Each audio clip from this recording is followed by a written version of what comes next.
I'm using a new webcam.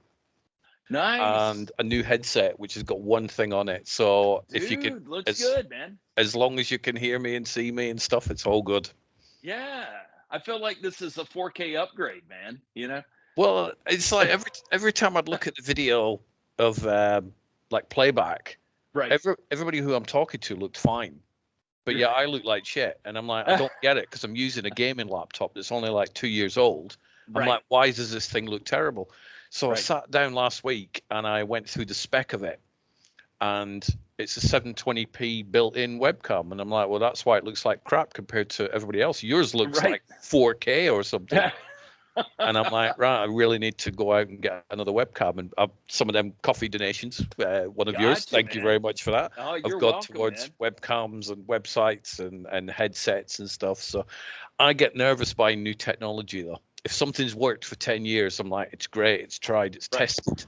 And then when I've had a run of luck where I just buy something new going, this will improve everything, and then it sounds shit. So, so. Well, it's like as many times as I've recorded both you and Jake during the pandemic and stuff, and using an app called Piezo. And then the other night, it just went wonky and needed an update and a couple other things before I could record the podcast that has yet to be released. So yeah. You're not as speedy as I am. I mean, it's like the episode that we're doing, that'll be online about half an hour after we finish talking. Yeah, that's how I roll. If I wait long enough, then I won't remember the gaps and won't remember what needs to be edited out, and then I'll just post it. You know what I mean?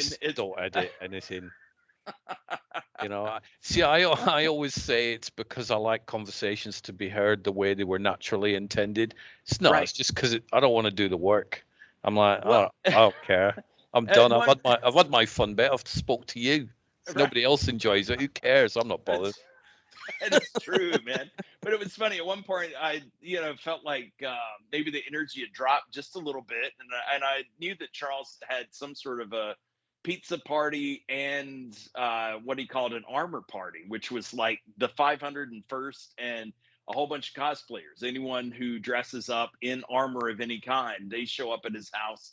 I guess it's once a month or whatever, and that happened to be the night. And so I was like, if you want to go eat pizza and whatever. And he was like, no, man, let's keep on talking. So I guess I should just, relax and leave all that in. And, but it's a solid, I think I told you it was 2 hours and 20 minutes. So. Wow. Good. Yeah, man. Because the thing is, you don't do one every week. So a 2 hour 21. It's fine because that'll last. If you did one every single week, it was 2 hours 20 minutes, then you may have a problem. Not with me. I would listen to 2 hours and 20 minutes, but some people haven't got the attention span for great content. So for them, I appreciate you in insinuating that it's great content. It is great content. I was looking through the podcasting feed. The first one that you and I did, 2011. You were on episode number 38, and this is like 790 something. I don't know, 700 and something. But you were on number 38. Wow, dude. And there's quite a few. Because it's like I look at the episode titles, and I really need to go back and I don't know what I was playing out with the titles. It's like now I can look at an episode and go, oh, John and I were chatting about sci-fi shows, which is what we're going to talk about this one. But back then it was like episode 12, the movie show. And I'm like, I don't even know. I don't want to listen to it again. I was there. Oh, God. And so trying to find some of the guest episodes. Right. That's not going to be easy. But one of the titles I did see was John Foutz and Candice. So way back when.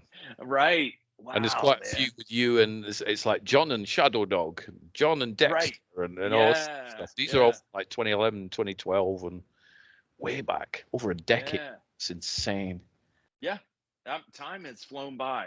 Michelle and I will celebrate our 10th anniversary coming up in May. Wow. And I mean, like, so yeah, it's just been, it doesn't seem like 10 years, which is a compliment to a marriage. Versus like, holy hell, it's been 50, hasn't it? You're like, oh, how many years have we been married? It's been 3 weeks, John. You're like, oh, shit. Sorry. We're still at the reception. I always think about Sam Kinison. just shoot me, whatever he used to say as he would scream. So how's life? How's things in the John Foutz household? Dude, good. It would be nice to just run like clockwork, both physically, mentally, and project wise. Where it could just, like, okay, I'm going to put this project on the conveyor belt and it will be done and we'll have meetings and whatever else. And, but it never works out that way. Everything gets put on pause. I've got a meeting tomorrow evening about an animated project I'm trying to get off the ground. It's with a buddy of mine who used to be a Disney animator. And anyway, so I'm excited about that. There's another project that hopefully I'll talk to a producer who has some network connections this weekend and try to, I don't know, man, feel like I'm moving forward. I mean, we're in February, halfway through. You guys do Valentine's Day. I think that's a universal commercial money grab. But I mean, that always marks the halfway point in this short month known as February. I vowed this year to do a podcast every, loads of, I didn't do one last week. It's like, I can't be bothered. So I just didn't. So, whatever. It's fine. And, there's no money being deducted, and I'll just do 2 next week. It's not a problem.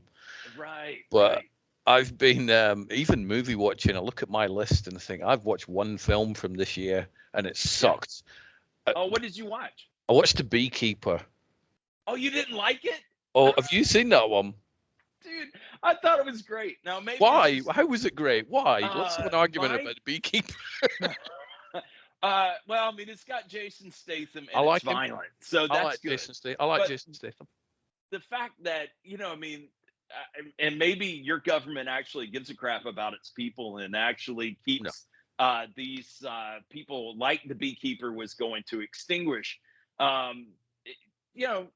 Over here, it's just, I mean, I'm always getting emails, always getting phone calls, and my iPhone silences them and they go to the voicemail, and then I just delete them or whatever. But periodically my sister calls. It's like, oh my gosh, they say I can't get into my email. And I'm like, well, who sent it? And if they, if you look beyond the name Hotmail, which it's kind of amazing that my sister still uses a Hotmail account, but then it says, it's actually from Grogu at C3PO.net or whatever. I mean, it's obviously bogus, but you have to click on it. Then my parents will call and say, oh, Verizon, that's our cell phone carrier. Yeah. Do you guys have Verizon over there? No, but I hear about it on podcasts and stuff. So as many times as these jackasses have irritated me, and I've wanted to just force choke them like Darth Vader through the phone line. Maybe I should go above the person who's actually on the phone, because they're just out to make a dollar. But yeah, man. So I was cheering. I mean, for once, Statham had a reason to go ballistic and start taking everybody down. Well, he kind of, I'm going to ruin The Beekeeper a little bit. So if anybody's really sensitive about watching it, you might want to skip forward. But I like Statham, so I'm not. Right. Annette can't stand him. She's like, I hate him. She just doesn't. Right. But I don't mind him. It's like with him, I know what I'm going to get. I'm going to get him beating people up and funny quirks, funny quips, and it's great. I'm okay with it. Yeah. So I'm not one of these like, oh God, he's never going to win an Oscar. I don't care. He's entertaining in most of his films. Right. The first part of the film I thought was great when the woman was being scammed. I'm like, oh God, this is everybody should. I went down to Annette and went, you should watch this Beekeeper, because it's just setting up to be a really good film. And I toddled back up and then just nosedived. So basically, something bad happens to her. She gets all these millions of dollars scammed out of her. Right. Jason Statham, who knows her, he's like, well, that's not very nice. I'm going to really dumb down the film going, well, that's not nice. So I'm going to avenge her because of horrible people that did this bad thing to her. He meets the daughter, who turns out to be an FBI agent, and they have a conversation. And she seems okay, the fact that he's going to just leave it with me. I'll go sort it out. She's like, no problem. I'll leave you to it. She kind of forgot that conversation and spent the rest of the film chasing after him, trying to catch him. I don't understand that part. How many references to beekeepers did we need in the film? What is this? What is Jason Statham doing? He's cleaning the hive. I'm like, what? FBI agents would never say that. There was loads of B references. When he first goes into the office, they're the bad guys going, you did something horrible to somebody I like. Not once did he say, give me that money back. It's for charity. He just murders them all. Right? He also, throughout the movie, kills how many FBI agents, including cutting one in half with a lift, with an elevator. Oh, you are right. Well, I think it was the special forces guys that were technically working for the bad guys. Oh, yeah. But he's beating SWAT teams up and everything. He's punching them out left, right, and center. But it was like the Terminator shooting people in the leg. It's but then at one point, it's like, why are you doing this, Mr. Statham? I want justice. You want justice? Justice is beating up SWAT teams. And he went all the way to the top, man. He did. It became somebody scammed a neighbor of mine to I'm going to kill the president. It's like, but the fight scenes speeded up.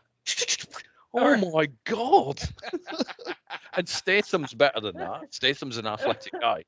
So he could do a fight scene because I've seen him in a lot of films where he does it. David Ayer is also a better director than speeding up fight scenes. I was going to ask you, man, how much you thought, like, where did the fault lie? Was it studio intervention? Was it David Ayer? Who, like you say, man, he's does amazing movies. And But it was like just the amount of references to bees in that film. I'm like, just give me a break. I got to about 1 hour 20 and I thought I'm gonna finish it because it's only 1 hour 40 something. It was nice and appropriate, like 1980s movies, It was, but with the speeded up craziness, it's like, oh my god. But then you go online and everybody's like, oh my god, this is amazing. This is the best film Statham's done in years. I'm like, it really isn't. It's not the best film he's done at all. I guess, I hear your points. Michelle and I both enjoyed it, but I think it was because for once, and who knows, maybe it was, the taste of Expendables 4 still in our mouth, and we were like, this is better. But I preferred Expendables 4. I'm not even lying. That was fine. It was probably because everybody online that I saw was really bigging this film up, going, "Oh my god, it's amazing!" And it's it's currently the biggest box office winner of the year worldwide so far. It's the number one film on the planet. You've got people who just, hey, what do you want to see at the theater? It's a Statham movie. Okay, let's go. And it's kind of like the days of old where it was like, Schwarzenegger was in a movie. Or, Stallone. I guess there were others that were big, but like Chuck Norris and Van Damme was just coming round the corner. Jackie Chan was coming over to America and stuff. Yeah. But so check out the. I'm sorry, man. Carry on with. Yeah, no, enough about the Beekeeper. Okay. It's had too much airtime. So did you? This was almost like what was it? Not Jason and Ebert. What was his name? Something in Ebert. Siskel and Ebert. There you go, man. We have to do thumbs up. I'm doing thumbs down for the Beekeeper. I'm giving 2 thumbs up. Well, I'm going to give 2 thumbs up. I'm going to have 2 middle fingers up. So you have to admit, that jigsaw, when we saw it, come on, the blade going up and down. Oh, yeah. And you were just like, somebody is gonna lose some digits there, and we were not disappointed. We were not disappointed when the Statham at one point puts his arm around somebody's neck, pulls it back, and the eyes pop out. It's like, what? What is this? Scanners of Total Recall or something? Right. So in the Violet, it ain't no John Wick. If you want that sort of film, go watch any of the John Wick films. But it was just dumb, stupid. Yeah, it was. Yeah. So jumping to a different topic, did you guys see the Super Bowl, or was that way past time and you didn't? That was way past time. I did see a lot of the Super Bowl adverts and trailers, which I'm sure is the main reason you're going to mention. Yeah, man. Well, we went from Statham to Schwarzenegger. And so did you see the ad where the insurance company and anyway. Neighbor. That's what I'm saying. Yeah, man. That's funny, man. I really like that about Arnie, is he's not afraid to go, do you know what? Have a laugh at me. I'm fine. You're Yeah. not going to get Steven Seagal doing that. It's never going to happen. But you will get Arnie. It's Stallone to a certain extent, but not as much as Arnie. Arnie's Yeah. like, bring it on. I'll play a Right. pregnant man. I don't give a Right. monkeys. But it was very, very good. But Yeah. I want to know how excited you were when you saw the Deadpool v Wolverine. I was hoping for more, man. I mean, like it looks great, but I was hoping for more in a teaser, but not look it looked great. And I'm glad that they have deviated from the Deadpool Marvel kills the Marvel universe, and now it's more of Disney tie-in, with the TVA and stuff. So I'm looking forward to it, man. It looks good, and I've tried not to pay much attention to the clickbait where it's like, oh, No, check out this other version or no, whatever, or here's don't some bother. pictures that somebody took on the set. And yeah, but and then I mean, who knows if there is drama between Disney and Hugh and Ryan Reynolds and all that stuff, and if Iger is really pushing whatever he's pushing. Anyway, man, I just hope it doesn't jack up the movie. Well, look at the trailer. I don't think it does. It seems to have the essence of the line. Somebody said, "Who won the Super Bowl?" I'm like, it's Ryan Reynolds with Right. the line, "Pegging's not new for me, but it is for Disney." I'm like, you've just won right there. And I didn't watch it as it was played, but I mean, like when I watched, there was somebody who had compiled like some cool stuff. And did they actually drop the f bomb during the NFL? I mean, like during the Super Bowl? I'm not sure. I don't know Because whether in the they. teaser, yeah, in the Yeah. teaser it was there, and I was like, wow, man. Yeah, not just the pegging, but dropping an f bomb. And of course, I mean, after Janet Jackson's nipple ring pops out, I mean, who gives Yeah. a crap about the f bomb, right? I think though, looking on YouTube, there were two different lengths of the Wolverine trailer. There was Yeah, one around 1.5 minutes, and then there was a 2+ minute one, which was the one yeah, I watched. So maybe the F bomb wasn't in the shorter one. I'm not sure. maybe that. I mean, that's another misleading kind of clickbaity thing where it's you've got people putting their bookends on there, Mm. and so then you think you're going to get a more complete, promo, and you don't. So, I so never watch a trailer on anything other than the official channel. Like Warner yeah, and Disney. yeah. I'll never watch it on like Joe Blow trailers because, like you say, you always get crap there, and you're like, go away. Right. So I only ever Yeah. watch it on the studio thing. Yeah. Yeah. Some of them I can't find. There was one spot that I saw the other day that I couldn't find on the official. I think it was maybe it was a Marvel announcement. But anyway, this guy was like, "Oh yeah, well, Marvel announced this, blah blah blah," and I couldn't find it. So, Uh, you might be able yeah. to answer a question. Was Taylor Swift at the Super Bowl? Because I can't see really many people fucking talking about it constantly. Why? Yeah. What's that a thing? She went um, to a Super Bowl to see her boyfriend, but for some reason, right. it's become a massive conspiracy theory, and everybody's obsessed with, oh, Taylor Swift went to watch a game. What Well, do you do? it depends on who you ask, but it's there's a lot of conspiracy theorists who say that she is only dating the guy who, and I don't even know what position he played or even what team. I mean, that's how removed I am from One of them? football. One of Yeah, the. he had a big beard and he looked like a good sized guy, so I have no Yeah. idea. But so the conspiracy is that the reason that NFL team made it to the Super Bowl was so that Taylor Swift could give a Biden plug because the election's later on this year. Which I It's just insane. it the amount of fiction that people pump out there as news, yeah, it's nuts. But I mean, then it's like, oh yeah, she hates Trump, so blah blah blah. Well, she didn't say that either. You know what I mean? It's there's just Madness. yeah, anybody who can just punch that bear in the gut or the junk. So yeah, There's very few news sites I click on now because it's just not yeah, worth it unless it's like a Variety or a Hollywood Reporter or something like that. I just don't bother right, because just can't believe right. any of But it. It's not even the it's political stuff, just anything. right. But I mean, even the Hollywood Reporter, they'll say, "Oh yeah, this movie is coming up." Like I remember it's probably 20 years ago. Schwarzenegger was going to play the Tooth Fairy, and maybe that project eventually went to That Dwayne nearly happened Johnson. though. That did nearly happen. Yeah. But Yeah. so we were all looking forward to it. Wouldn't that be funny? And then boom, it never happened. So Yeah.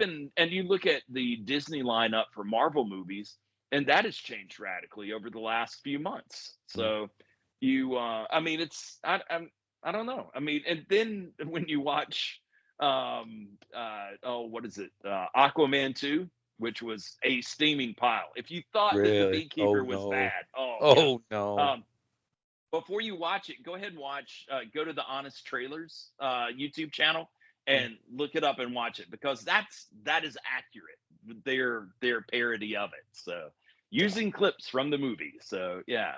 I've got the Marvels to watch first. That's one that Oh I've got yeah. lined up. I've just not watched it yet. There's nothing really out this year so far that I'm like, oh, I want to watch that. Which is, in the past 36 hours, I've watched Predator. I love. No way. That is amazing. What Michelle and I were watching last night for Valentine's Oh, Day. I was watching the night before last. I watched Predator. Then last night I watched Midnight Run, which is another phenomenal older movie. Yeah, perfect movie. It's a classic. Yeah. And then after I'd finished Midnight Run, I had some time before bedtime, and I watched Roadhouse, the original Patrick Swayze one. Great films. I had more fun watching those than anything I watched. Dude, it's like 2023 or whatever. There is so much phenomenal writing, and some of the stuff that Jesse Ventura's character says in Predator that you couldn't say now. But I mean, it was a part of his character, and I nearly said it then, and YouTube would blow a gasket. You're like a bunch of slack-jawed something or other. I can't remember what the word was. Yeah. Just stick to, I don't have time to bleed, right? Exactly. Stuff on your chest. You be a goddamn sexual tyrannosaurus, just like me. That's the dialogue is just. And the fact that Shane Black is Hawkins in it, and he's one of my favorite writers. So it's interesting that that someone could be that diversified. But he was the first one killed, so he was almost like the naked blonde bimbo going skinny dipping, after dark. And Jason says, "Hey, come here." So. It turns out, though, doing a bit of research on that film, and I have horse ridden through that jungle. Really? We went to Mexico a few years ago. It's a place called Puerto Vallarta in Mexico. Yeah. That's where they filmed it. And I'm like, we rode horses through there, and it's like, you can't. Obviously, it looks very different, but they apparently had to shoot it a certain way, because if they did it the other way, you'd see like hotels and buildings. So they always had to point that way. But yeah, we've horse. I wish I'd have known when we were there, because I'd have just shot loads of videos going, "Hey, I'm Predator."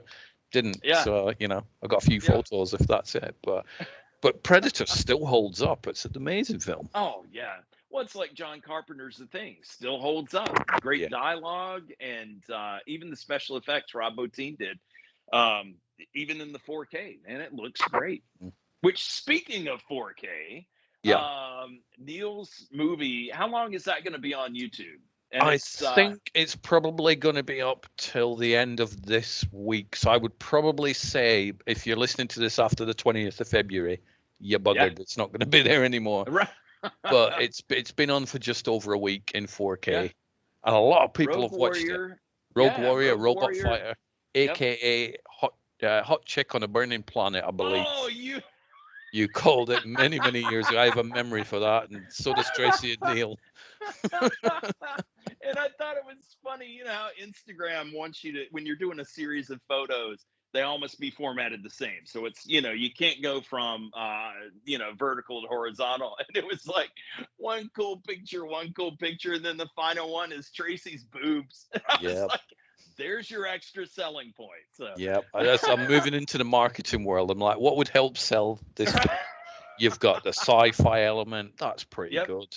You've got the robots. That's pretty good. You've got Tracy. That's better than pretty good. Let's go with that one. And that's done well. It's on 96,000 views. Oh, that's awesome.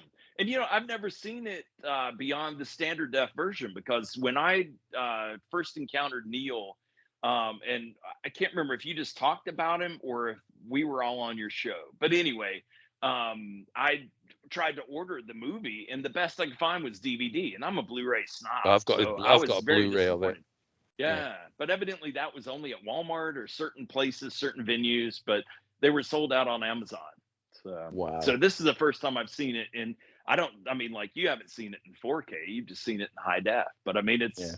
it's very kind, and it has a great. I mean, it's kind of Neil to put it out there for free. And so anyway, I just wanted to be sure we plugged his movie. Definitely. So I think it's done well for him. I think a lot of people, it's put a lot of new eyes on the film. Yeah, I don't know if he's planning to do this with any of his other films. Who knows? But yeah. fingers So is crossed. this a precursor? Like, okay, be paying attention because we will finally get the Time War series.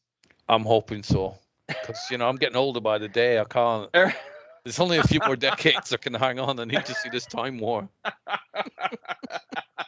He did secretly send me. He might be like, I can't believe you talked about it in a podcast, but he did send me a little promo clip from the Time War. He basically sent me two, and he went, "Which one do you prefer?" And I watched them both. They both looked amazing, but there was one I preferred a bit more because it felt like it flowed a bit better. But both of them look stunning. So the imagery in that's impressive. And I watched it on a phone because that's how he'd sent it me. Right.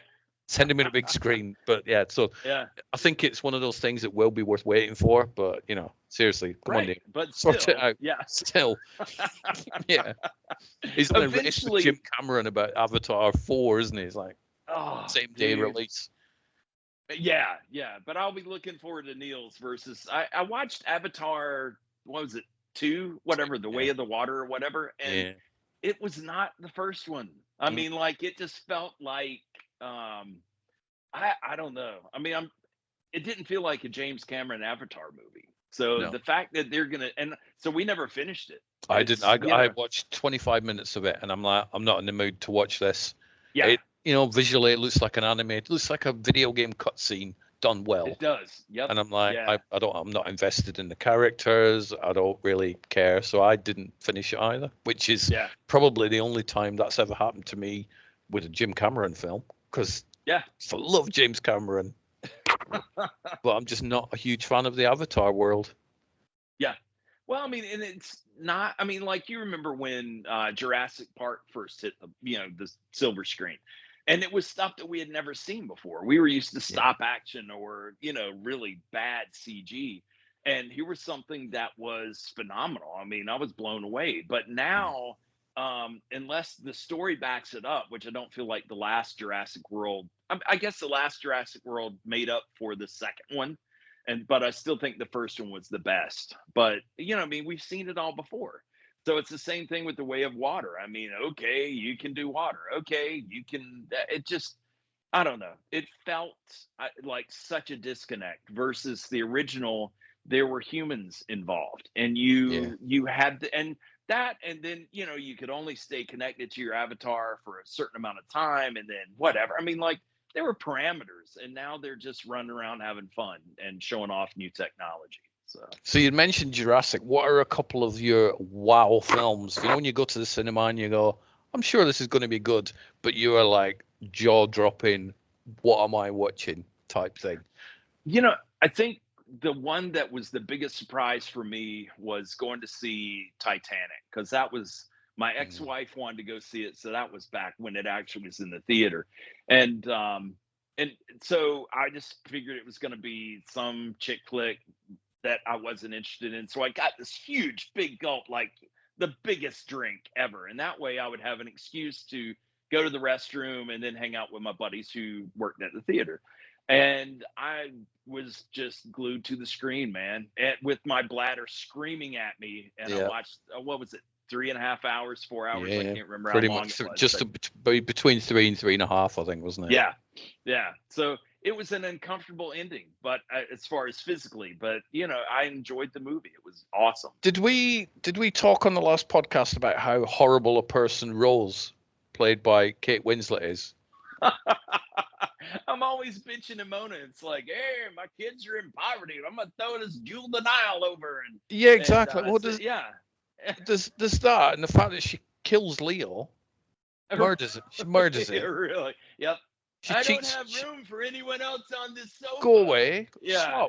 Swap every 20 minutes. That way, your turn, my turn. It's fine. Right. She cheats on her fiance. Right. Yeah. She's known Jack, played by Leo, for 3 days. Right. Half of the day is the sinking, so she's a little bit distracted. So there's no dates going on there. Right. She's probably, I don't know, mid-20s or something, I think, when the Yeah. Titanic goes down, something along those lines. When we Yeah. then meet her again, she's probably, I don't know how old she is, but she's like 90. 100. Let's go 100. Yeah. She Right. spent a whole bunch of years married to somebody else. Yeah. When she dies, she goes to the afterlife to meet Leo, who she knew for 3 days was the husband. And they steamed those windows in that car, so I think they knew how to make good use of small space. I want to they know what both could have position fit they it on were the in, door. because that. Right. Well, it was know. almost like Independence Day, where it's like, what's going on? And the Kind hand of is, goes isn't down. it? Or like in Aliens, when the thing goes through the glass and Right. Paul Reiser nearly wets himself. But it's like, you watch Titanic, it's like, Rose, you're a horrible person. You murdered Jack. You ruined his life. Yeah. Crazy. But I think for me, wow films, I'm going to go John Wick 3 or 4, to be honest. I'm like, these are going to be good. But I was like, what am I watching? How did they make this stuff? This is insane. Yes. Top Gun Maverick. Yeah. It's like, that should never have been as good as it was. Oh, yeah. Really so should. The criteria that you saw it in the movie theater, or just for me. watched it off? No, I think you tend to get a bigger wow factor at the movie theater beyond anything. Have you seen The Holdovers? I haven't yet, but that's dude. And again, it was. I think Jake had put it into our Voodoo. We share a Voodoo account, and don't tell Voodoo. But anyway, and Michelle and I were like, hey, the trailer looks pretty good. The trailer was done like a 70s movie. And the whole movie was shot like it was in the 70s, which it was. But it just was just a nice, down-to-earth, heartwarming story. So, but I don't think either of us expected for it to be that good. Do you think Paul Giamatti will bag an Oscar? Is it worthy, do you think? I don't know, man. And what is worth? There's the political side. I think he was great, but when is he not great? And I don't know if this movie would be big enough and profound enough in the ways of that everybody is trying to push. And did you see that character? He was dressed as a clown or whatever. And I'm remaining neutral for the sake of your YouTube.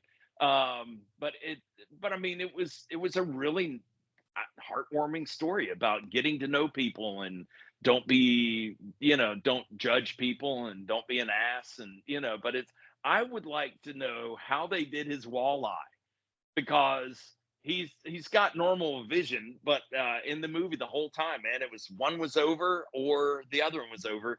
And I like the fact that one of the characters said, I'm being honest, I don't know which eye to look into. and there's the secretary of a boss that I had back in the 80s was like that. And you kind of go in, and I would just have to stare at her nose, because making eye contact, it was like a Star Wars character. So is it like the Rocky thing? I don't know which one to hit. There's 3. Hit the one in the middle. Go for that one. Yep. So the Holdovers I will watch. It's just man, well worth it. And so what else as far as movies coming up, man? Have you seen the trailer for Monkey Man? That looks amazing. It's like the Indian John Wick, right? That looks amazing. I was sold because my friend Abel sent me the trailer, and he's like, check this out. So I'm watching it, and I'm like, this looks really good. This looks really good. Yeah. Dev Patel directed it. I was in even more, because I like Dev Patel as an actor. Yeah, this is his first directing thing. That's insane. Huge. It's like, what the hell of a benchmark. I'd be like, I'm just going to film something in an elevator, and it's easy until I get used to it. Or film some short films that never see the light of day. That's might be what I do. But it just looks phenomenal. Yeah. So I was excited about that. Let's see here. I wasn't a huge fan of Twister. I just thought it mentioned Twisters. Yeah. Yeah. So now it's Twisters. Yeah. And so I don't know. I guess I'm still kind of mad about it, because Bill Paxton is very hit or miss for me. He was good in Aliens, but I just think he overacts far too often. If you're friends with him, I apologize I'm in not, advance for unfortunately. my candor. I wish Okay. I was friends with Will Paxton, but no, I know what you mean. He can be Yeah, very sort of pantomimey and, yeah, oh my just God, it's a monster, over you know, the that sort top. of. Yeah, which Yeah. which again worked in Aliens, but I don't think it worked in Twister. But I can't remember who the actress was Helen in Hunt. Twister. Yeah, and not a huge fan either. So, but I mean, at least she was more muted. He was more animated. But anyway, yeah. So Twisters has no, Oh. maybe we'll see it if I'm just bored. Well, I looked at the trailer for Twisters. I'm like, I've seen this film. It's called Twister, and I saw it back in the 90s. Yeah. It just looked the same and complete with the thing with the little silver balls in it. I'm like, oh look, there's Dorothy. Yeah, man. Is that her Yeah, cameo? there you go. Yep. It's like, I'm good. The Kingdom of the Planet of the Apes looks really good. It does, man. I mean, when I after the last one, I was like, I'm glad they finished that up, right? But yeah, man. I mean, that really does look like it's coming back around to the Charlton Heston version in a Yeah. way. And Yeah. although, you know, regardless of what anybody thinks about the movie that Rick Baker did the practical effects for, I can't remember. Mark Wahlberg was in it. Yeah, the Tim Burton one in Tim 2001. Burton, yeah. Yeah. That was still some awesome makeup Oh, to it's make amazing. these people look like apes. Phenomenal. And the way the harnesses making them, leap and stuff and move like apes. So, that's the only downside to having all this CG is I miss the human quality. I miss the human characteristics. And I realize there's people with dots and emoting for these apes, but I don't know, man. I don't want it to go the way of Avatar, the way of water. No. Yeah. Where I just don't. It's just I don't care. I mean, It's like, oh look, it's a cartoon. Right. That's what Avatar looked Yeah. like. It just looked like a very well made cartoon. It's like, it did. Or I like what you're talking about as far as, the fact that it looked like not just a cut screen, but it's like, hey, the latest from the PlayStation. And you're playing something that looks like that. And I mean, that's awesome that you're controlling it, but I don't want to, I don't want to watch a movie. That's like, I can't remember the platform that has people playing video games. I don't want to watch that for hours. Oh, like Twitch or something. There you go, man. Twitch. Yeah. Lovely, Dark and Deep. That I haven't seen the trailer for that, but I do host a trailer on my website because they sent it me, so I'll put it up there. I've just not watched the trailer yet. All right. But check the trailer out, man. That one looked good. And so what have you been watching on TV? I have started a program called Silo. Yeah. On Apple Plus. How is that? I'm liking it. I'm getting Lost vibes. In it's all set in a silo and it's all different levels of civilizations and stuff, and you don't quite know what's on the outside world and why they're all there. And a bit like Lost, you're like, why are they on this island? Obviously, your plane crashed, so you know that part. But who are they? What's going on? What's all the dynamics between all these different people? So I've only watched 2 episodes, but it's good. Okay, it's worth checking out. Michelle and I have seen that, and just like for whatever reason there was something else, because we don't watch as much TV as we used to, but we keep meaning to go back and see that. And so I think it was you who recommended The Bear. Yes, it was. Yeah. And so that was a winner. You've done some really good recommendations for me and Michelle. So, by the way, man, I just noticed I'm drinking out of a Deadpool You're glass. drinking out of a Deadpool glass. That's amazing. Man. Yeah. So you up to date with The Bear? You've watched the 2 seasons? I think we have one more episode to go. Yeah. So they haven't. I think this is the episode where they're going to do a soft open. But man, that Christmas episode, holy shit! I would have. I'd never come back, man. If that was my family, I would send them a card and $100 and just be done every year. So. But it's not a comedy show, is it? It's always in the like the the Grammys and the Emmys and stuff. Yeah. It's like, oh, best comedy. It ain't a funny show. I didn't laugh. No, I mean, it's tense. But it's almost like if Ted Lasso existed in the real world that's gritty and dark and all. Yeah, And it's that. because oh my gosh, Carmy really does. He sees potential in people. That's his gift, and he sends people to where they need to go. It's almost like the Wizard of Oz, Yeah. where it's go here and go there and bring me this, and you'll find everything. So it's cool, man. We've enjoyed it, but yeah, man, that Christmas episode, I kept Way too laughing tense. because it was like, I can't believe, and Michelle is just sitting there with her mouth open, and I was like, well, if we've ever thought that we had, a crazy Christmas, we did not. No, not compared to that. Yeah. So yeah, I've watched 2 episodes of Silo. We are also watching Masters of the Air, which is the 3rd part to Band of Brothers. Yeah, man. And so we're 4 episodes of that we've watched, so we're up to date currently. Yep, we're up to date on that too. Excellent show, man. And yeah, Michelle had already watched Band of Brothers, and I mean, like, I started it, but I don't know why. It's just not. I don't know. It's to me, it's not Masters of the Air. Masters of the Air is just like primo TV. And so anyway, I'll eventually finish Band of Brothers. Band of Brothers is my favorite limited series. Really? Yeah. Really, I love that show. Yeah. And The Pacific is also good. Yeah. So I finished that probably last month. I think I finished watching that. So now with I'm on a free trial for Apple TV till April. So it's like week to week, bang, bang, bang, bang, bang. Yeah. So watching that. Have you watched Monarch? I've seen Monarch. I enjoyed Monarch. Yeah. So that was good. Obviously, Shrinking was one of your recommendations last year, so I've watched that one. Yeah. So I was just sort of stuck for something to watch. I'm like, let's check out Silo because it's 1 season, and then I could catch up and then wait for season 2 next year. We've also finished Reacher season 2. Yeah. Very good. Really enjoyed that. And then I've cancelled my free trial with Prime. So well, that's how I work now. But I juggle the free trials on the streaming platforms. Yeah. Which works for me. So I would recommend everybody does that because it's great. Why pay for streaming? Yeah. Well, and don't tell Adobe, but it's like, and I don't know if this still works or not, but I mean, like, when I was starting my business, anyway, I was trying to be incredibly frugal. And that was when I acquired so many different Gmail emails.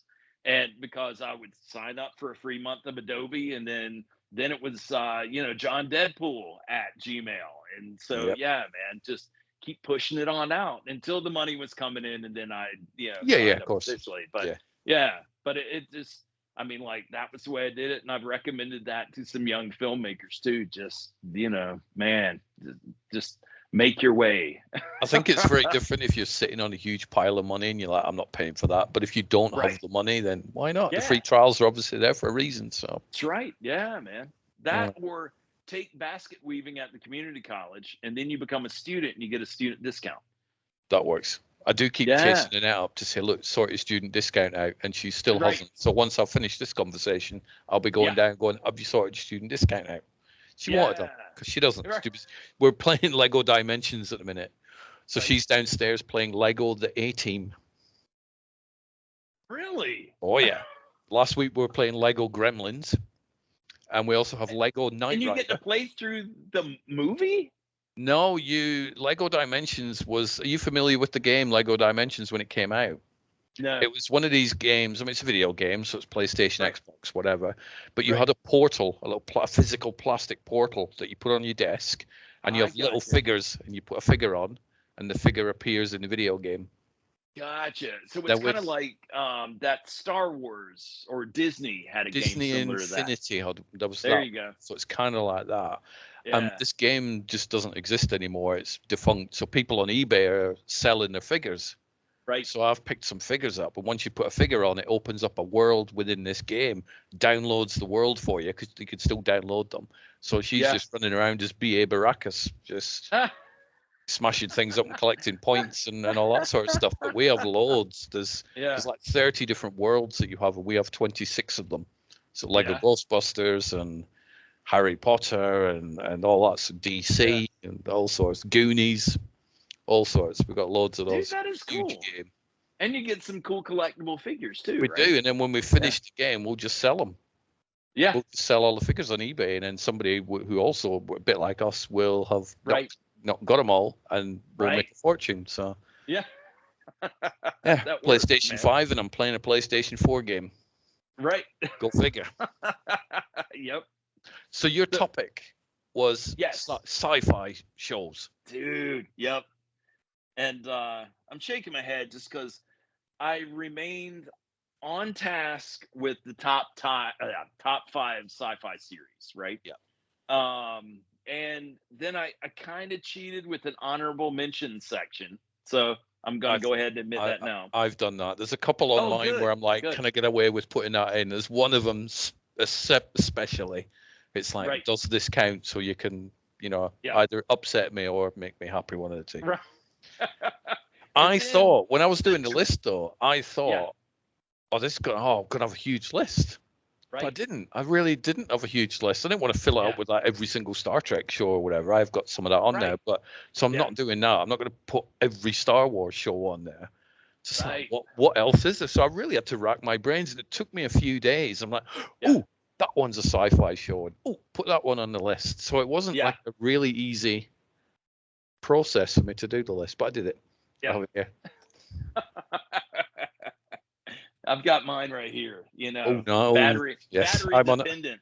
I'm on a 70s laptop, a piece of paper, and I hear you, man. So where shall we start? Shall we start honorable mentions? Yeah, man, let's do that. And mine, again, I start out in an order for the first 3.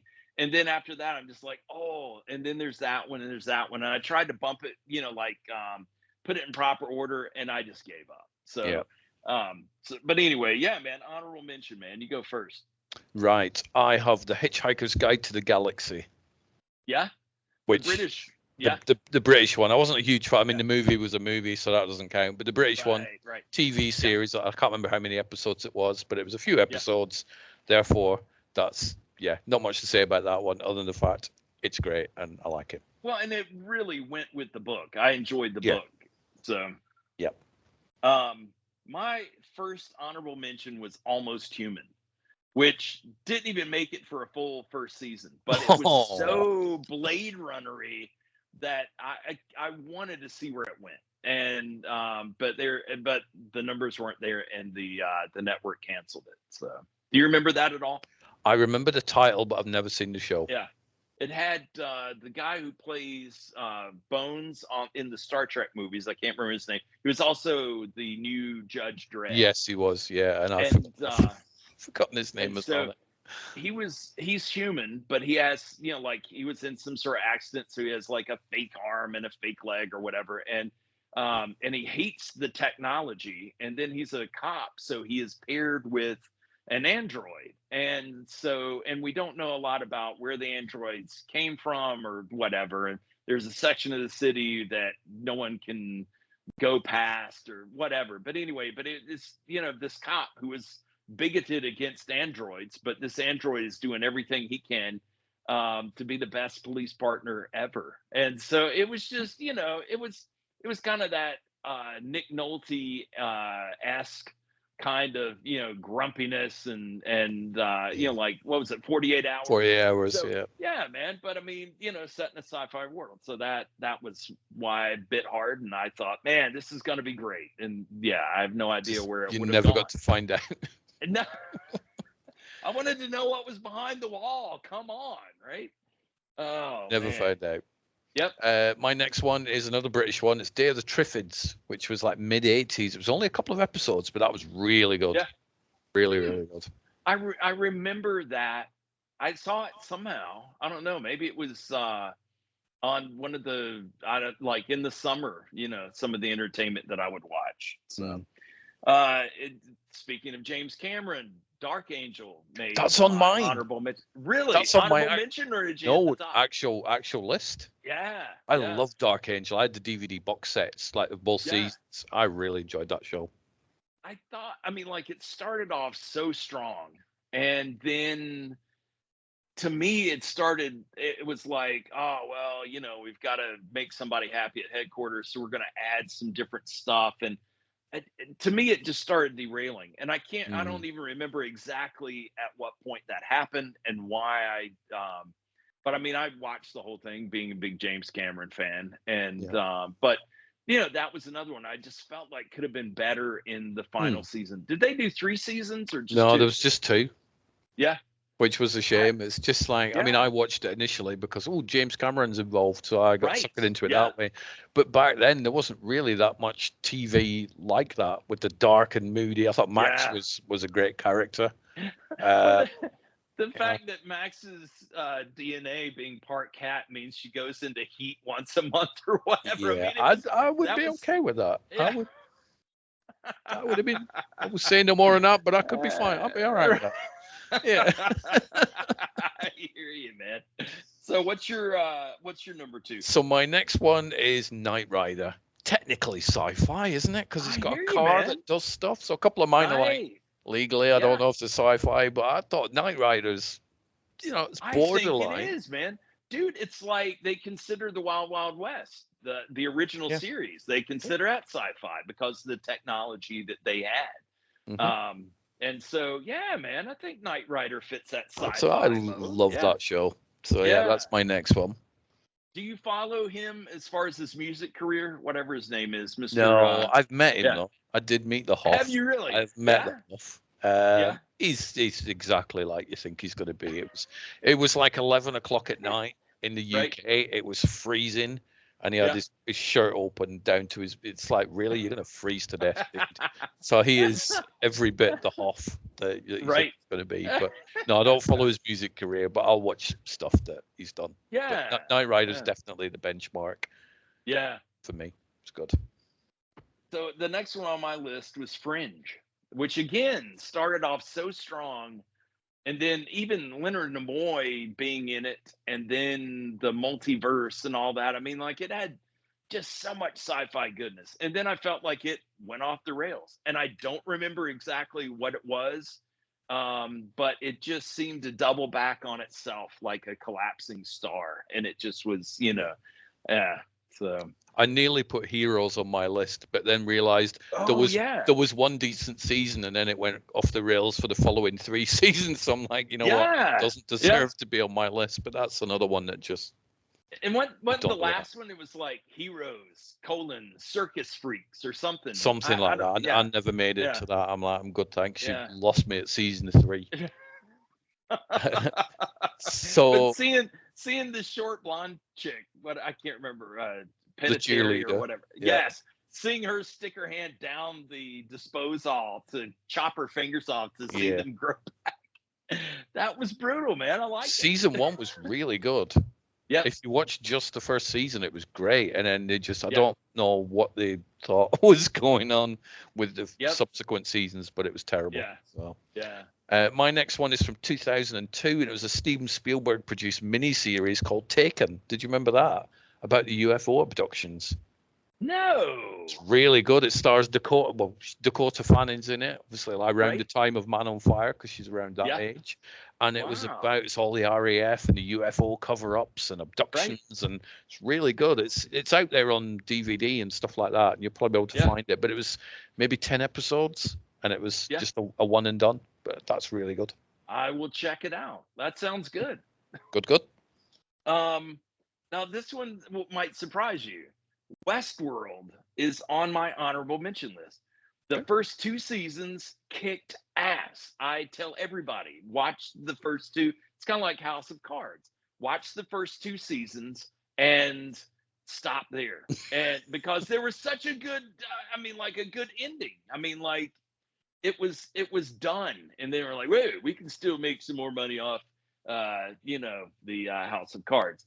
But the 3rd season sucked, and same thing with Westworld, man. The first 2 seasons were awesome, and then the 3rd, it changed, and I felt like they should have just left it alone. Call it something else, Yeah. Future World. You can still play in the movie verse, but and then the 4th season was I don't even understand how I made it through it, but I did to the end. So my next one, it only ran for 14 episodes, 1987 to 1988. Max Headroom. Wow, man! Love And that show. that was like an interview kind of thing, wasn't it? It Where he started was off. the head in the box. Yeah, right? it started off as an interview thing here in the UK, and they would have the Max Headroom, also played by Matt Frewer, just sort of being like a newsreader type thing and introducing the next thing or whatever. But then in America, or Canada, they made the show, which was a pure drama show, and it was how he became. He was a reporter, and he became Max Headroom, and it's really good. It was only 2 seasons it lasted, and one season was shorter than the other, but it's worth checking out. It's really good. Well, I'll have to do that, man. Yeah. The talk about Max Headroom. I've got Buckaroo Banzai, and I can't remember the rest of that. The title of that. Something dimension or something, isn't it? Yeah, like the fifth dimension or whatever. Something like that. So that's in my queue. So we'll probably watch it sometime this weekend. But yeah, man, I think it's great that you and I are both going back and watching the movies that we remember as being good. And the writing is certainly a lot better than a lot of stuff. Aquaman 2. And, the Marvels. Beekeeper. What writing? Right. It's just brutality. Whose go was it, man? I think I just said Westworld, so now it's on you again. Yeah, it's on me. I'm going to save the honorable mention because I really want to try and sandwich that in my list. So Dark Angel's out. Amazing stories from the mid 80s. Oh yeah. Which I'd been rewatching. I've got the first season on DVD, and so I'd been rewatching it, and it's like, Steven Spielberg produced, he directed some of it. Mick Garris has done some of it. There's a Martin Scorsese directed episode in there. Joe Dante, Clint Eastwood did one, and you're like, what the hell? These little 25-minute, just pure 80s sort of crazy Twilight Zone-y type stories, but it's pure 80s stuff. It's really good. So I definitely had to put that on my list. Yeah, man, I'd forgotten all about that. Let's see, Lost.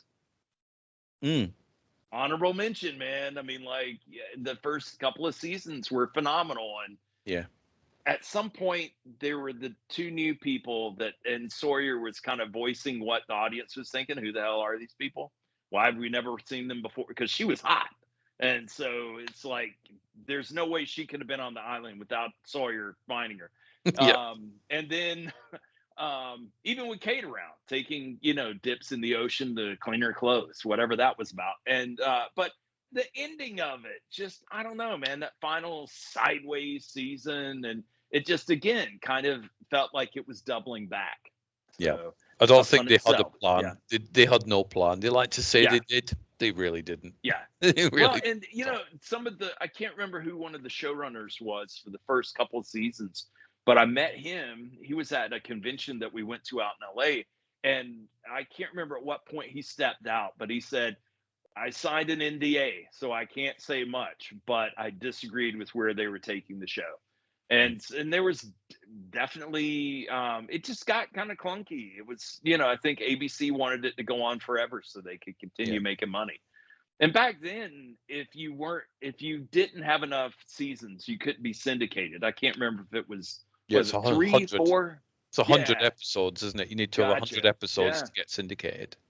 And then you could make a lot of money. But and I'm hearing my dogs. I left them on the back porch just so that they would, not make a mess here. I've got 2 senior dogs, and they tend to drop logs periodically. So I didn't Everybody's want that a critic. Kind of distraction. No. Captain's log. Yeah, that may fit into some of our lists. That's it. Yeah. The poop deck, right? Yeah. But yeah, I think with Lost, I enjoyed Lost when I watched it once, and I've only ever seen it once. I don't think it merits rewatching because I kind of know that it's going to jump off the cliff. Yep. And that was one of the criteria once we get to the actual sci-fi list. It was same thing with movies, like The Holdover. That was awesome. Do I want to watch it again? Probably not for the next 2 years, but maybe, and it's a Christmas movie, but it's solid. But it's not like you get through with like The Beekeeper and want to watch it again. I'm just messing with you. It's like with my top 100 or top 150 films as it is at the minute, Schindler's List isn't in there because it's not a film I'm going to rewatch lots.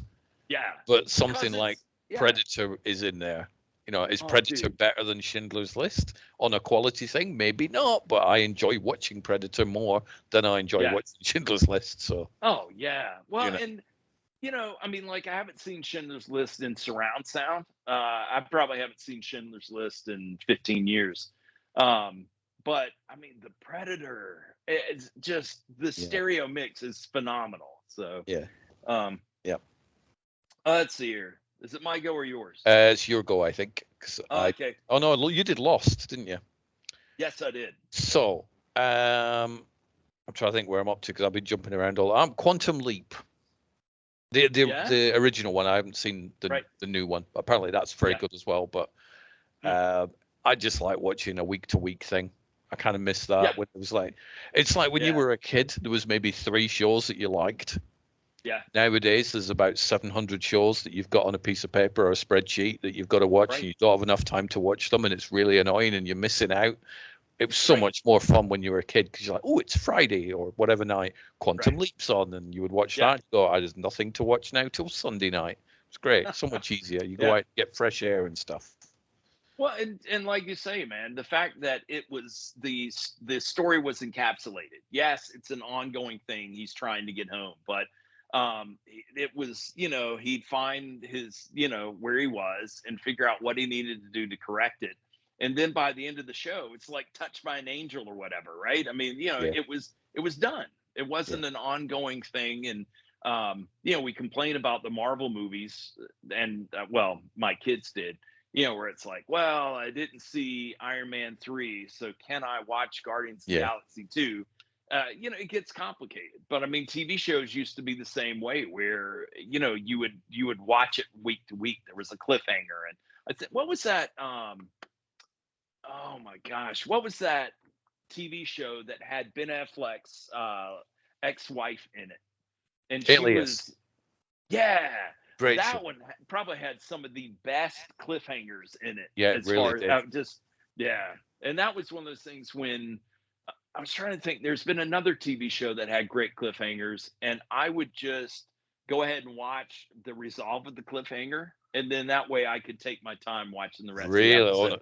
24 was just ultimate for cliffhangers. Yeah. Oh yeah. Let's see. Did you ever check out Altered Carbon? No, I did not. I like both seasons. Both of them are kind of standalone. It's in the same universe. But season 1, I thought, was really, really solid. That's a Netflix thing. So. I have got, what else have I got? I'm probably going to end up being onto my actual list, I think, now at this rate. So who knows? Oh, yeah? How are we doing? How are we doing on your honorables? Have you got any more? I have 7 and 8. Okay, you go for those ones, and then we'll crack on with the actual list then, because I may have got lost. Well, I don't know why C wound up on my honorable mention, but the Jason Momoa show. Yeah. Because it was good. It evolved, and it was a very satisfying ending. So I don't know, unless it just got bumped because I had a solid 10. But C is also good, but maybe it wound up there just because have I had the urge to rewatch it? No. But anyway, that was solid. And then Night Sky, whenever you pick up Amazon Prime again, check that out. It was good. I don't know that they're ever, they set it up for a season 2. I don't know if we'll ever get it because you never know with these, streaming networks. Yeah. It's like, oh, we didn't make $1 gazillion, so we don't care. So you want to go first on your actual top 10 list? None of mine are in order other than the first one, the number 1. Yeah. So nothing else is ranked because it's just too tricky. Gotcha. I've gone for 2 shows because they're kind of they fit in together. So I'll probably give 2 examples. First one is Star Trek Next Generation. Really, and man? Okay. The second one is Star Trek Deep Space Nine because there is an overlap between those. Gotcha, man. I gotcha. I love the Next Gen. I would rent them Yeah. from the video store because they would release 2 episodes per VHS. I would watch them, and then obviously it showed on one of the TV channels. But I love that show. Season 1's a little bit ropey, but it does get better. And then Deep Space Nine I prefer because it's grittier and it's darker, and it started to do these series of episodes that were all one story. I mean, it was like a 10-part finale, which is just crazy. And I've rewatched that 10-part finale so many times over the years as a movie. You know, a really long movie. Wow, man. But it kind of works. So I've got those two. So Star Trek 1987 till 1994, and then Deep Space Nine 1993 till 1999. I wrote all the years down. I don't have those memorized. Nice, man. I did not. Yeah. So I know this one is going to be on your list somewhere. I feel like it is. But my number one favorite of all time is The Expanse. Oh, I've not seen it. Did it make your list? No, because I've not watched it. The TV show, man. Yeah, it's on Amazon, isn't it? Oh, yeah. Yeah, I've not seen it. No. Man, you need to check it out. It's really good. I mean, like, the science is there. It's almost like if Star Trek, which I think Star Trek really tried to be as sciencey as possible, you know, but this was Die Hard. It's like every part of the ship has a function that this is how it would fly in reality. This is how it would do this in reality. And instead of having, you know, like pew, pew, pew, the lasers, man, it's rail guns, man, shooting through ships in outer space, and then they depressurize. How they have artificial gravity on the ship.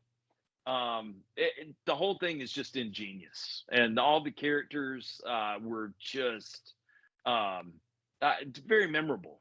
So probably Amos, as you watch it, Amos is probably one of my favorite characters because he had the most. He was just interesting. He almost reminds me of Reacher, as far as, you know, just kind of like a machine, or Dwayne Johnson in Faster, you know, where it's just, I am the living embodiment of the Terminator. Don't get in my way. So, but anyway, but still, all of them likable guys. With Dwayne Johnson's character from Faster, probably 50-50, because, you know, he never smiled, unlike Reacher and unlike Amos. But anyway. Yeah. Okay. So number two. My number two is there's been 3 iterations of this thing over the years, and we're currently working our way through the first one. I have seen the second one, and I haven't seen the third one. It's The Twilight Zone. Which I first saw the one that was done in the mid-'80s, because they would come out on VHS, and I would rent them, and I would watch like these sort of episodes. It reminded me of Alfred Hitchcock Presents, which is also a show that I love. And then there was a TV channel called Legend here in the UK that has been re-showing the old Twilight Zones. And so we've been rewatching a lot of those. Very clever. I mean, 1959 to 1964, so before the moon landing. And a lot of the episodes you're like, damn, you got that right. Or maybe you didn't get that right. But it's very clever for the time period. I mean, obviously you got a lot of really good writers and stuff on that show. And just seeing some of the people popping up, you're like, whoa, William Shatner or whatever. They look so young because they are. Yeah. So that it's quite interesting like, watching that. Yeah, it's kind of like Schwarzenegger in Predator. Yeah. It's like, Yep. So yeah, the Twilight Zone. If there is a preference, I do like the mid-'80s one, because that's the one I've seen all of and I was familiar with. So it's a good show. Did you when you have been to the States, or I don't know if there's like a, you know, Disney Universal theme park over in the UK, but anyway, they had a really cool ride. I think they've changed it to they transformed the Tower of Terror, which was kind of a you know, it had that kind of theme. I think it's now Guardians of the Galaxy or something. But anyway, but we went on that, and it was just cool, man. Very Twilight Zone. Had the TV, and wasn't that Rod Serling? Rod Serling, yeah, man. Yeah, cool stuff, man. Cool. Let's see here. Firefly. I like Firefly. I don't love Firefly, but I like it. It's fine. I wasn't one. it's funny how I think the seasoning that you and I both like is the grittiness. Mm. And so yeah, Firefly, the fact that they're traveling around with a high-end prostitute, an escort. I can't remember what they called her. There was a title. And Mal is still pissed off about the war. And you've got a really good cast of characters, and they're barely holding their shit together. And I think that resonated with me, and I guess the nation too. Obviously not Foutz, who didn't care to play things in their proper order and give it a fighting chance. Yeah, pretty much. Yeah. Yeah. But no, it was just cool, man. I've got a few different props. That would probably be my next thing that I'll start collecting once I finish out all the Blade Runner blasters, is collect some of the weapons that they had in Firefly. So I've got Mal's gun, I've got Jane's gun, and I guess that's it. Anyway, yeah. Random. Firefly I like, and the fact it's a Western in space, which a lot of sci-fi shows are, but it's still kept that gunslinger type attitude towards it. So I do like it. I'm just not one of these that's, how dare they cancel it? Right. It's like, oh, that sucks. It got cancelled, but well, I could see why they canceled it, because they really pushed the limit with the sex talk, and there was just a lot of rawness to it, but I thought it was fine. I was, but I could see where, the uptight networks back in the day, I mean, there's Firefly, and then there's Janet Jackson's nipple ring, and it's just too much. It's too much. It is. It'll corrupt the children. Think of the children. Right. Right. All right. So your next one, man. My next one, again, which I've not seen the latest sort of resurgence of it, but I have seen all the original ones, is the X-Files. And the resurgence, I think they only did one season, but that was good. 2 seasons, yeah. 2 seasons. There's one in 2016 and I think one in 2018, but I haven't seen it, not because I've avoided them, just because I haven't seen them. Right. So. They were what I saw was really good. I think I only saw the first season. Maybe I didn't know there was a second one. Once the streaming networks kind of came in, and then it's, Hulu covered a lot of this, and then Hulu, then the networks were like, oh, we're going to have ABC Plus, we're going to have NBC, the Peacock network, and all this, the streaming stuff. And I'm not going to pay for a gazillion, streaming networks. Although, and you probably don't want to hear this, but because of Michelle's job, we can write off all of our streaming expenses. Nice. Yes. That's good. That's a good thing. I do want to hear that, because it saves you. Yeah. It saves you stuff. I'm not one of these people. It's like, how dare you? You can't have it because I can't. I'm happy. Right. I'm genuinely happy. Yeah, man. That is good. Yeah. So the X-Files, I was heavily into investigating UFOs and stuff back in the day, and so when I heard there was going to be a TV show, it was like, oh my god, this is going to be. And it was great. And those early seasons were all based on true cases and all that stuff. And then it kind of went a bit drama-y, and it was fine. But I really liked the X-Files. Yep. Yeah. Did you see Project Blue Book? I did not. No. That was back in the 70s, and I was an avid fan of UFOs, Bigfoot, Mothman. I mean, like in school, we would have these magazines that would, like you could, try to get your parents to buy magazines as like a fundraiser thing. And man, any book that had anything to do with any crazy phenomenon, I had to have it. So, and it was when we went out to California when I was in the 4th grade, and we stayed at this, it was kind of like a motel, but it was laid out right beside a stream, and there was nothing but woods all the way around it. And all of my reading about Bigfoot, I was nervous, man. I was like, what are we doing here, man? Where's the civilization? I don't want to stay in the woods because of Bigfoot. And anyway, and I mean, like they had sightings that, in the area. So but now I wouldn't run at a Bigfoot per se. But man, I mean, like that, I would be more exploratory. I would follow the footprints and see where it led. Hope that my dog whispering skills would translate over to Bigfoot. Yeah. And Bigfoot wouldn't totally just pummel me like the Hulk did Loki, you know. But it'd be a hell of a live stream, right? It would. Think of the clicks. Yeah. Right. So what's next on yours? Farscape. You remember that? I do. I never watched it, but yeah, I'm aware of it. Virginia Hay was in it, who I've had the pleasure of meeting a couple of times. Man. And you know what you know that she's going through cancer now. Yeah. And so, yeah, man. Yeah. And which, when you have somebody that is that beautiful internally, I mean, she's a pretty woman, but when you have someone who just is such a bright spirit, and to see them beat down, you know, because she's sharing it on Instagram. Yeah, man. But anyway, Ben Browder, and they had Rigel. I can't remember the character's full name, but I mean, it was a Jim Henson Muppet kind of show in a way, but they were trying to use Muppets as real characters that played with the the cast.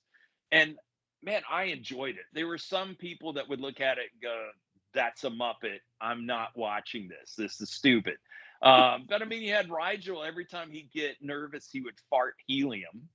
I mean, it was like the original Avengers, where everybody doesn't like each other, but yet they start getting along. And so, but I mean, you know, further in, it did, I think near the end, they were kind of, wondering how they were going to, continue captivating the audience. And then, what was it? Oh my gosh, man, Stargate SG-1 happened. Because I actually talked to Ben Browder, and he said the reason Farscape was canceled was SG-1 was expensive, and they went with MacGyver. Mm-hmm. So, yeah, man. I would have put Stargate SG-1 on my list, actually, but I'd forgotten about that show. I saw a whole bunch of those years ago, and it was quite good. I never finished it because there was that many of them. I think it had finished its run by the time I'm like, oh, I might watch that. I'm like, that's way too many episodes.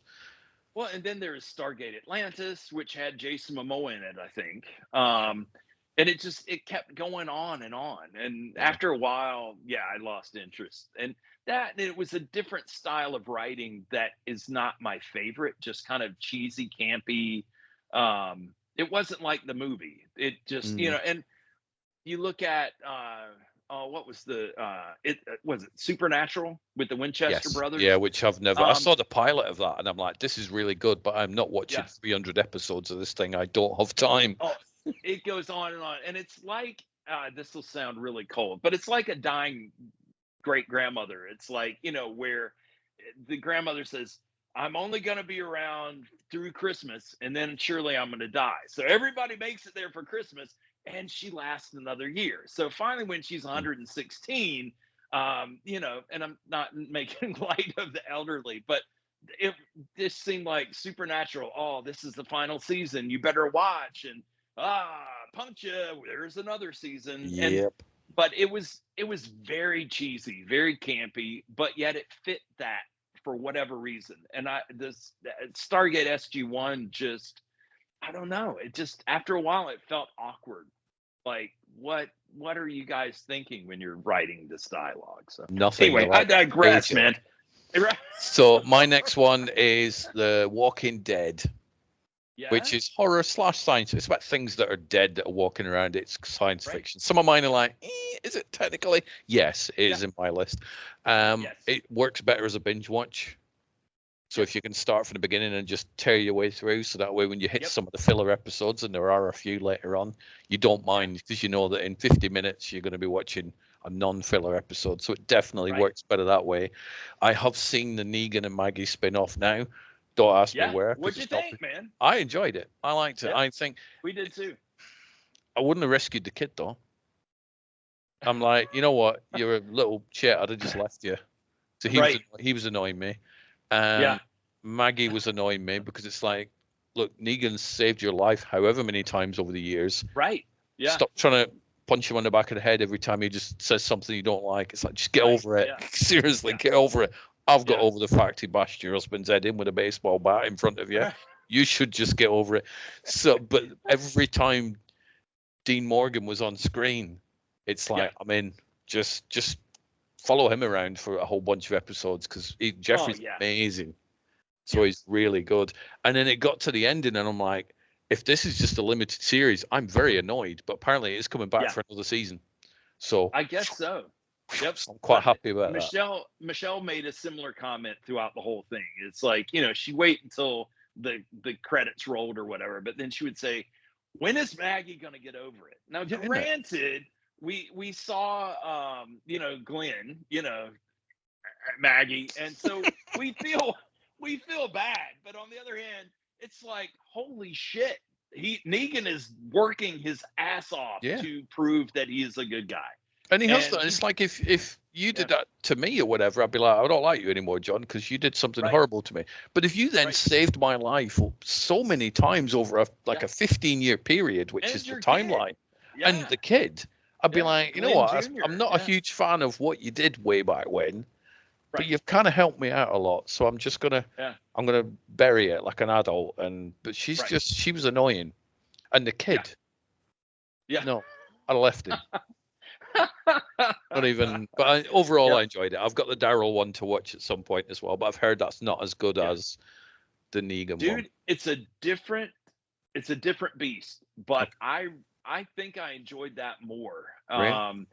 Because it shows his heart and how much he wants to help people, and he's got a fresh start. He's not got Maggie baggage like Negan does. And but I enjoyed that. And then there's there's the Andrew Lincoln one coming later this month. That trailer looked really good. The one that was in the Super Bowl. Yeah. So I've got that.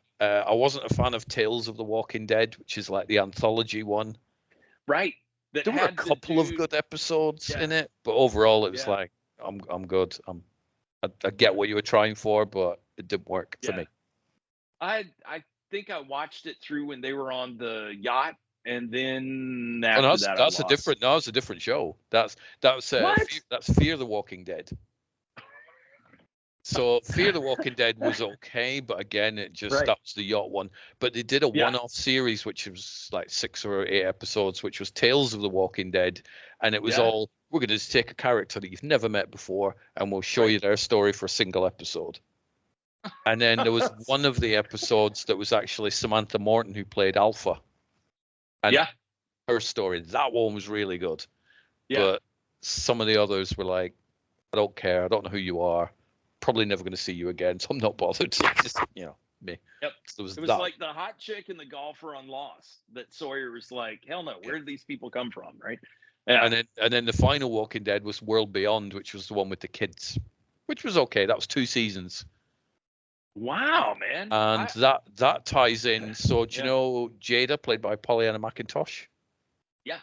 She's in World Beyond. She pops up in that. So that does tie into the whole, proper Walking Dead. So that's quite good. Gotcha. But it's too many spin-offs. You don't know where the hell they're all set. It's getting like Marvel crazy. And we really do need a flow chart. That was the one thing during the Bear when, how is anybody related? Because there's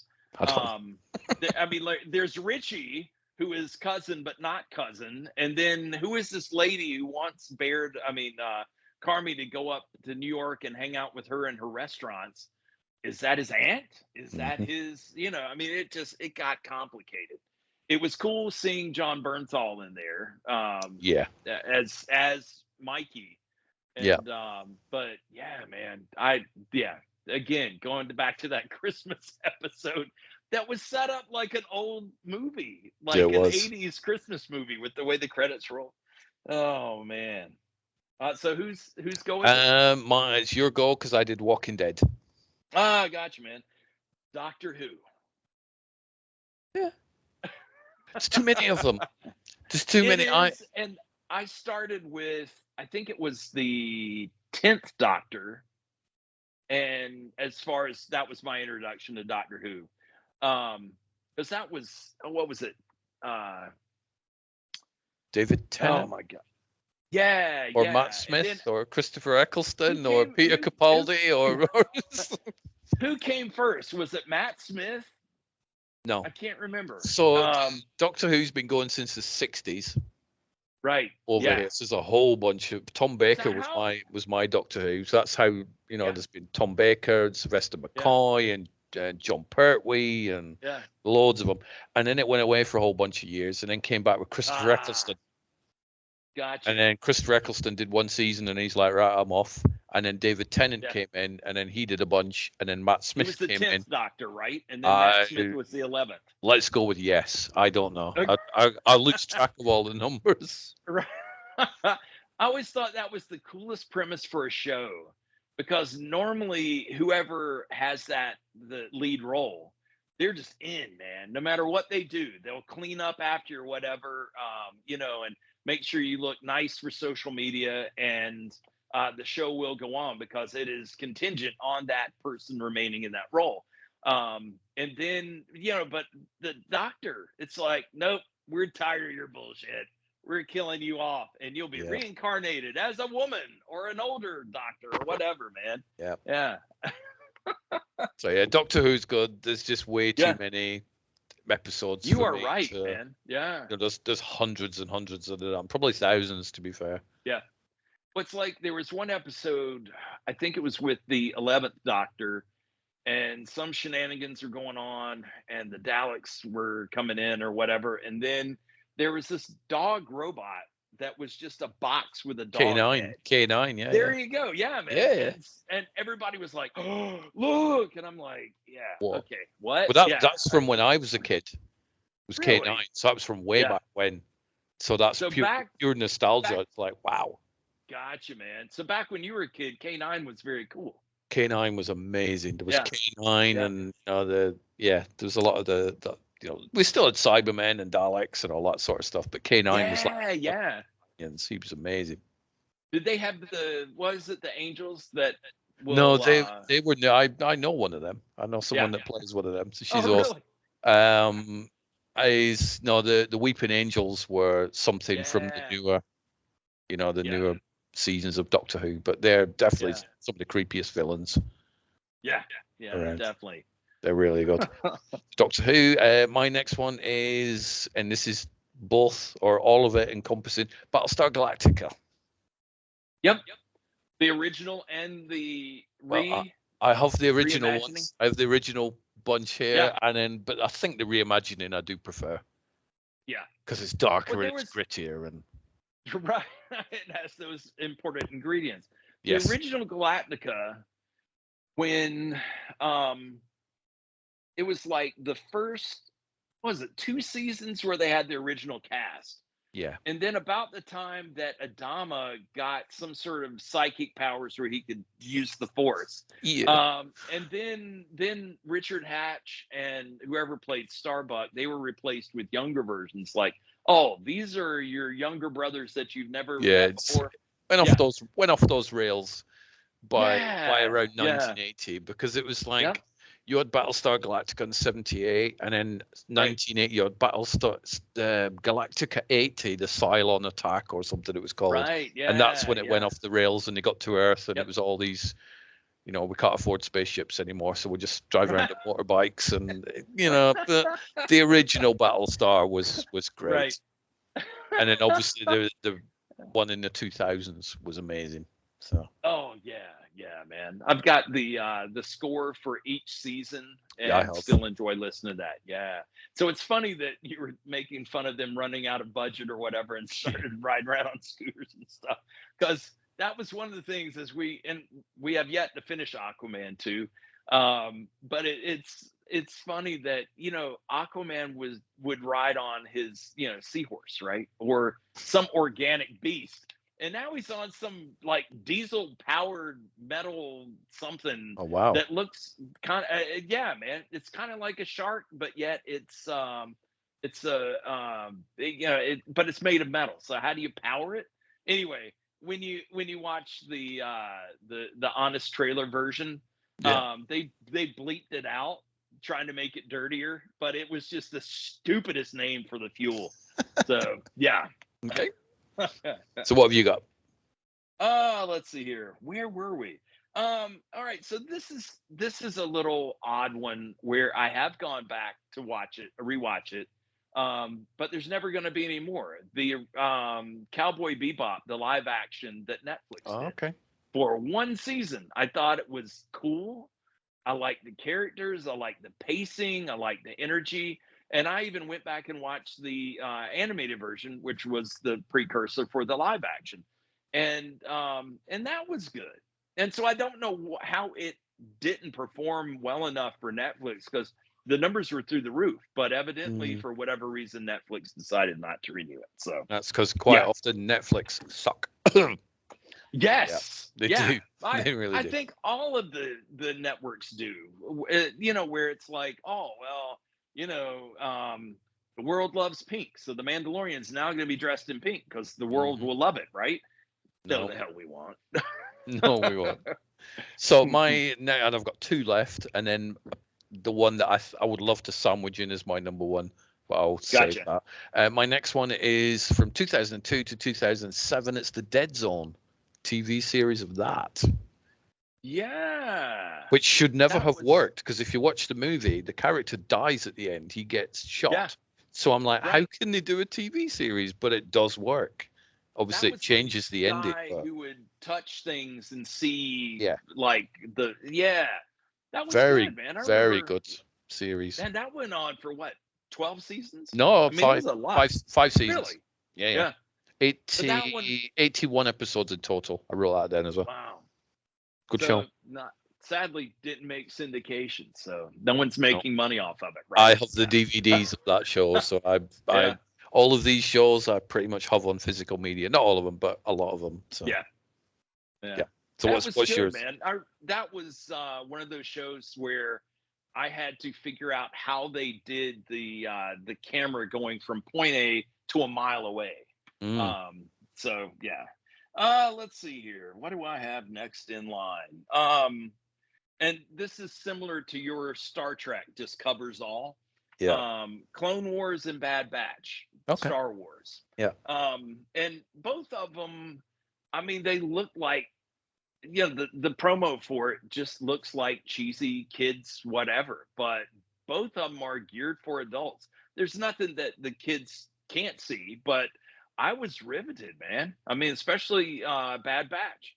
It Mm. was like Dirty Dozen, except there wasn't a dozen of them. So, How many but were there? well worth a watch. Oh my gosh, I think there were 5 or Okay. 6 at one point. One left, and then 2 went. Anyway, I can't remember how it ended exactly, but yeah, that was just a fun show to watch. So if I'm not allowed my other one, then this next one's my number one. However, Right. if I do get away with my hopefully number one, then this is my number 2, and it's Yeah. three things all in a row because it all fits into one big wonderful package, and it's V Yeah. from the 80s. Did you purposely put the I V did. case out?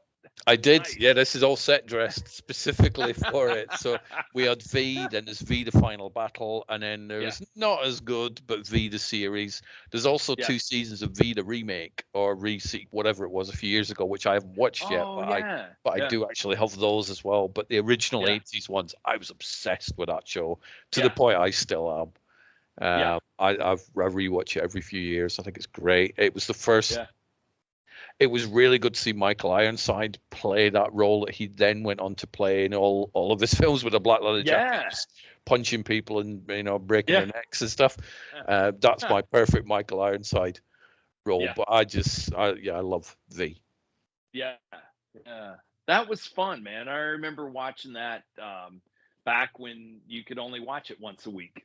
And I do remember checking out the kind of remake or whatever, V, the Evolution or whatever. Well, there was the original V, and then there was a second thing that came out. What was it, in the 90s? That was V something? Yeah, there was. I don't know if I've put it on a shelf. I think I put it somewhere. No, I've got it. So there was V, and then there was V the Final Battle, which was 1984. That's it. So there was all of those, and then they did a week-to-week series in 1985, where they obviously thought we don't have the money for the voice boxes, so we'll just pretend that they don't have the weird voices anymore. And so there's a lot of weird stuff, and it's very cheesy, but it's, you know, it is what it is. And then in the early 2000s or thereabouts, I think they brought it back for 2 seasons, and it apparently didn't quite work because it just went away. And they're the ones that I've not yet seen. So it didn't. To me, it didn't hold me the way the original did. No. But I don't really remember that much. But they tried hard. I think that was the main takeaway. That, you know. Yeah. Man in the High Castle. Never watched that. No, that was on Amazon. But no, Annette watched the first season of that, and she really enjoyed it. Yeah. I think it was over by the end of the 3rd season, and they stretched a little. They started to almost feel like they were doubling back on some stuff. And, you know, I think if you kind of like with Lost, if you set up the world and you say, this is the way it is, you can find out things, you can go deeper, but still you've set the rules of the game. And so I felt like they kind of went a little wayward, but it was still good. I enjoyed it, the whole multiverse thing, and this is a different take on it. So okay. Yeah. Now my hopefully number one, I can probably sandwich it into science fiction. If I got away with The Walking Dead, I think I can probably get away with this one as science fiction, and I'll try and justify the hell out of it. It was 4 episodes. Technically, it's a mini series, but I think that's a show. It's not a film. Sure. Yeah. And it's Stephen King's The Stand, the one in the mid-90s by Mick Garris. Oh, it's about a virus that wipes the world out. There's all hands of Jesus coming down and people having weird dreams. I think that's pretty much, you know, if you could put The Walking Dead as sci-fi, I'm loving Mick Garris's Stephen King's The Stand in there. Definitely. I've seen that probably 20 times, and it's 6 hours long. So that's quite a lot of viewing hours. I am so obsessed with that show. I love it. Yep. Did you see the redo that Paramount Plus had? I did, and I liked it, but I don't feel the need to go back and rewatch it. Yep, I'm with you there, man. It's the original one is kind of linear, so it works. You've got bang, bang, bang. The remake one was choppy and all over the place, and I'm like, I don't want to think while I'm watching it. I'll just, and I love the 90s one, which is now 30 years old. It's celebrating 30 years this year. Wow. I have the CD soundtrack, which I bought 30 years ago, and the CD still works and it still gets played. It's probably around here somewhere. I've got a signed Mick Garris Blu-ray. That was one of the things that I got him to sign when I met him. I'm like, can we just do that?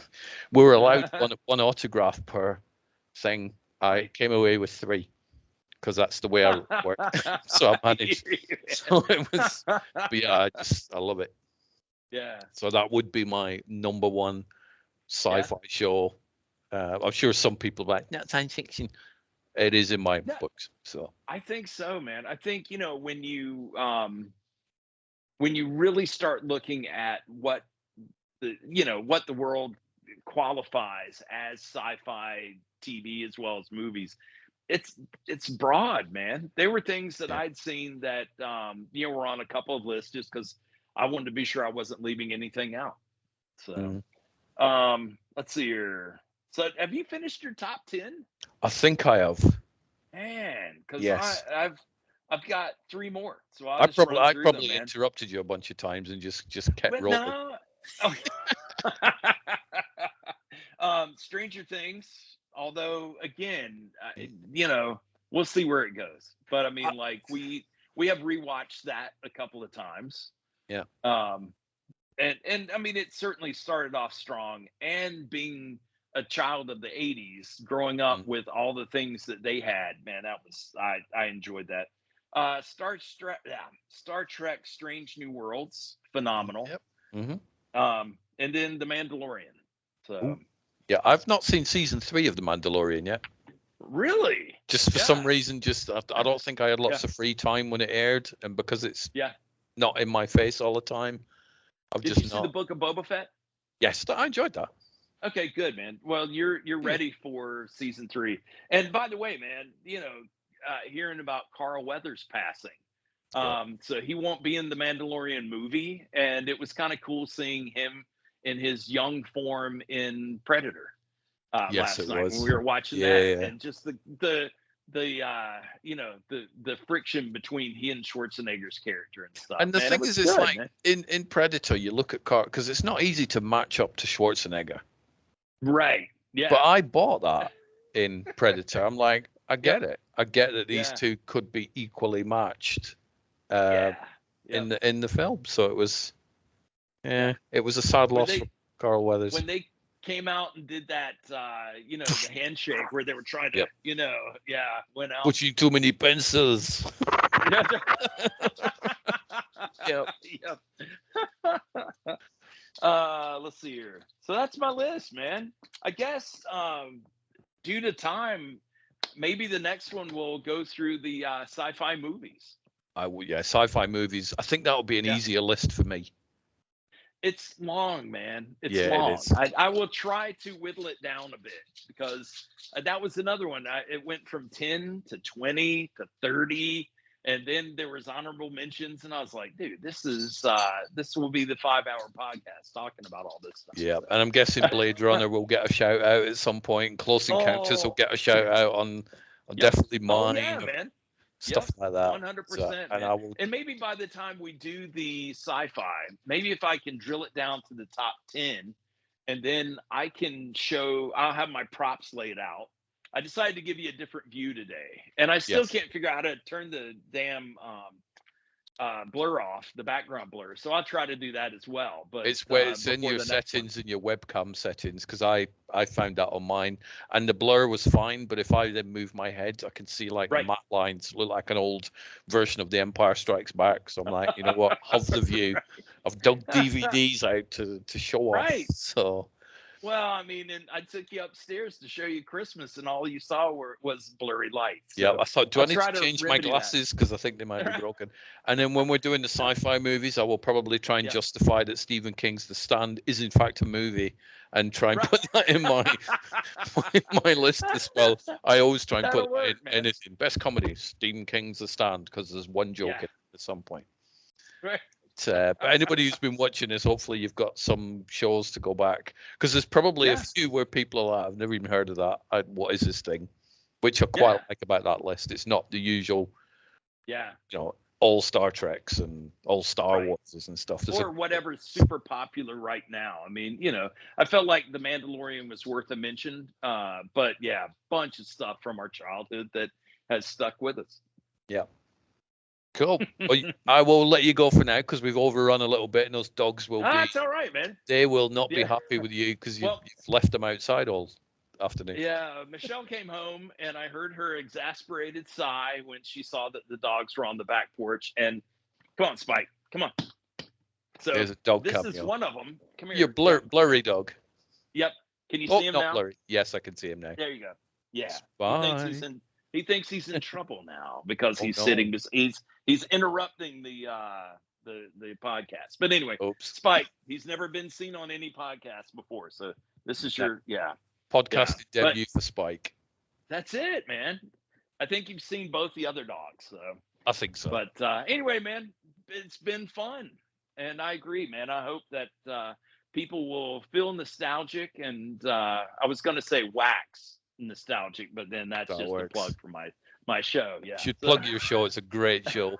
And then I'm sure there's loads that we've missed out, and then because this is going to go on YouTube as well, there's a comment section, so any that we should watch, just dump them in. People don't leave comments, they just click a thumbs up or a thumbs down, but it'd be nice if people left comments.